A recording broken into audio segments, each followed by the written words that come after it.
So, ayun guys, dahil nga maraming nagre-request sa atin, maraming nagtatanong kung ano na daw ba yung update ng paraan ng pag-withdraw kay Tangled ngayon. So, ang dami na kasing mga update na naglalabasan kay Tangled, on which is marami nang naku-confuse, lalo na when it comes sa withdrawal. So, sa mga hindi pa nakakaalam, ano ba si Tangled? It is a free platform, mga mamsir, on which is pwede kang kumita ng libre dito through posting, interaction sa mga kapwa Tangled users natin. And sometimes, merong mga activities sa community ni Tangled na pwede tayong mag-join, no, to boost our Milix. Yung Milix na tinatawag, mga mamsir, yan po yung coins natin dito kay Tangled. And speaking of Milix, mga mamsir, ang dami nang nagkaka-interest ngayong mag-join kay Tangled. So before kasi, parang ini-itsupera lang to si Tangled, no? Wala masyadong nagkaka-interest kasi nga medyo mababa pa yung value ni Milix. Pero ngayon, mga mamsir, ang dami ng mga nagkaka-interest, even mga vloggers, unti-unting tumataas yung value ng Milix, mga mamsir. And may possibility pa na lalo pang tataas yung value ng Milix. Kaya kung ako sa inyo habang maaga pa, itry nyo na yung free platform na to na Tangled. Since libre lang to, mga mamsir. And ako, twice na akong withdraw dito kay Tangled. So yun nga yung pag-uusapan natin when it comes dito sa withdrawal. Dahil nga, ang dami pa rin confused, hindi pa rin alam kung paano ang tamang pag-withdraw dito. Actually, ako, mga mamsir, to be honest, confused pa rin ako when it comes na gagamitin ko yung cellphone sa pag-withdraw. Ako kasi, nag-withdraw ako gamit ko yung aking personal computer. So, sa PC ako nag-withdraw kasi hindi ako makapag-proceed sa cellphone. I don't know why. Baka meron akong procedure na nakaligtaan or medyo, yun, nalilito rin kasi ako pag sa cellphone. So, madali para sa akin, sa computer, na mag-withdraw. So, ipapakita ko sa inyo yung procedure na ginagawa ko every time na nag-withdraw ako. So, kung may mga computer kayo, personal computer kayo, itry nyo tong method na to, baka mag-work din sa inyo. So, ayan mga mamsir, ganyan po yung itsura niya kapag nilagin ninyo yung inyong Tangled account sa PC. So, as you can see, meron na tayong 870,000 Milix, and that is equivalent to 1.64 USDC or USDT. Bale, yung first step or first method ng pag-withdraw ay dito ko pin-perform, dito ko ginagawa sa aking computer, no? And then after, bago ako lilipat sa aking phone kapag ita-transfer ko na going to my OKX account. So once ma-open nyo na po yung inyong Tangled account sa inyong PC, i-click nyo lang po yung exchange. Bali ganito yung lalabas dyan, mga mamsir. So, kapag nakita nyo na ganyan, so dito po kayo mag-fill out sa my cell Milix, yung cell MLX. Okay? Yung ilalagay nyo dyan, mga mamsir, is yung amount ng inyong existing Milix. So, for example, ako ilalagay ko yung Milix ko ngayon. Pero most of the time, no, meron niyang isasuggest sa inyo si Tangled na yun yung max value ng iyong Milix. So, yun yung kailangan mong ilagay. So, katulad niya, nakalagay is 843,000 lang. So, yun yung susundin natin. So, wala nang ibang gagawin, no? Kasi, nakaset yan ng NAT Pro.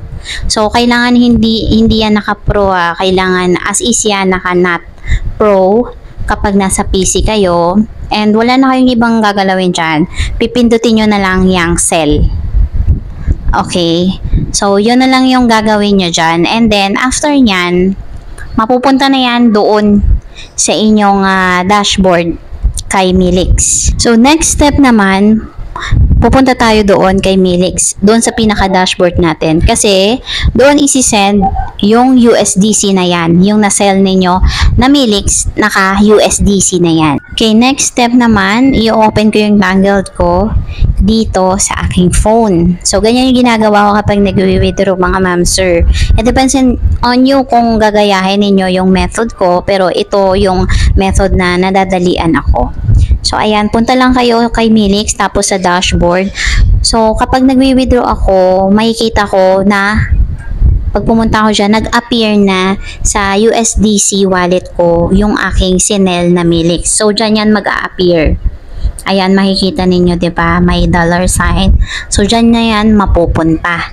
And then, once na nag-reflect na yan dyan, pag check nyo na nag-reflect na mga ma'am, sir, so, pwede na kayong mag-withdraw. Pwede nyo na yung withdrawin papunta sa inyong OKX account. So, paano naman yung proseso na yon?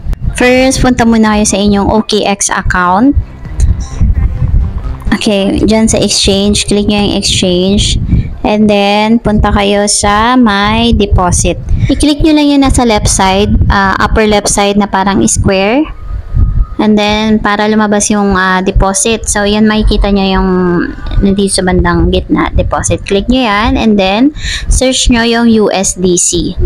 So, ayan, type nyo lang USDC. Ayan, click nyo yung pinakauna. So, yan yung USDC. So, ayan po yung lalabas dyan. Kailangan yung mamili ng network. Ang network ng USDC ay Polygon. So, ang pipiliin nyo dyan ay ayang may nakalagay na Polygon. Make sure mga ma'am sir na hindi po kayo magkakamali sa pag-select ninyo ng network. Dapat ay naka-Polygon po yan. I-click nyo lang po yung Polygon and then ito po yung lalabas dyan. So, may address na lumabas. I-copy nyo po yung address na yan. Click nyo lang yung copy sa gilid. Then, balik na po kayo kay Tangled. So, balik na kayo sa Tangled app ninyo. Open nyo lang, Tangled. Punta kayo dito sa bandang ibaba. Itong may Milix, i-click nyo yan. Then, punta kayo sa inyong dashboard. Ayan. Click nyo lang dashboard. So, ito yung makikita ninyo. So, for example, ayan na. Na-transfer na, diba, yung ating USDC. Meron kang 3.9157 na USDC. So, paano mo yan dadalhin sa iyong OKX account? So, nakikita nyo tong send. So, dyan kayo mag-focus, no? So, sa baba niyan may wallet. So, dyan sa wallet na yan, i-click nyo lang tong arrow na to. Dito sa may right side. I-click nyo lang yung arrow na yan. And then, makikita ninyo, mayroong choices dyan na USDC. Ayan, yan yung pipiliin ninyo. And then, itong may nakalagay na transfer between my wallet. So, huwag nyo nang pakialaman yan. Huwag nyo nang i-turn on yan. As is na yan na nakaganyan yan. Okay?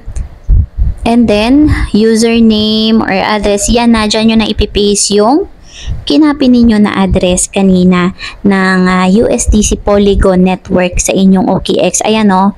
Ayan, di ba? So, make sure na-copy ninyo yan. Tatandaan nyo yung last 3 or 4 digits. And then, ipipaste nyo dyan. Make sure na tama yung inyong network address na ilalagay dyan. And then, yung amount. Okay? Yung amount, pwedeng kahit 3.9 na lang eh. Kung gusto nyo completein. Ayan. So, type nyo lang yan. And then, yung amount USD, wala na kayong lalagay doon kasi nag-automatic yan. And, after that, pwede mo na i-click yung send. Now, may isang tip dyan kapag hindi nag-push through yan, diba, hindi mo ma-send, ayaw mag-send. So, meaning kailangan mo magbawas ng 1 USDC. So, bakit mo kailangan magbawas? Kasi, diba, merong fee. May withdrawal fee na 1 USDC dito kay Tangled. So, subukan mong magbawas ng 1 USDC. So, magiging ilan na lang? So, 2.9 na lang. 2.9 USDC na lang. So, itry mo na ganun kapag hindi mag-push through. No? So, subukan mong bawasan ng 1 USDC kasi nga merong fee. O yan. For example, yan. Now, kapag nag-push through at nag-send, so that's okay. Antayin mo na lang na pumasok sa yung OKX account. No? Send, click mo lang yung send. Yan, yung dyan sa baba. And that's it. Okay na yon. Just make sure lang na tama lahat yung na-fill out mo yung network address na nilagay mo dyan sa iyong OKX account. And then, aantayin mo na lang na pumasok yan doon sa iyong OKX. So, ayun lang mga ma'am, sir. I hope nakatulong sa inyo yung konting update natin ngayon about kay Tangled. And to those na wala pang Tangled app o hindi pa nakakatry nitong si Tangled at gustong subukan, ilalagay ko yung aking registration link sa description ng video na to. I-click nyo lang to register para makagawa po kayo ng account ninyo dito kay Tangled. And for more questions or inquiry po, pwede nyo akong i-message sa aking Telegram account. Ilalagay ko rin sa description ng video na to, or pwede nyo rin akong i-message sa aking Facebook page. I-check nyo na lang po sa description sa ibaba. So, ayun lang mga ma'am, sir. Have a nice day. Thank you for watching and see you on my next video. Bye po!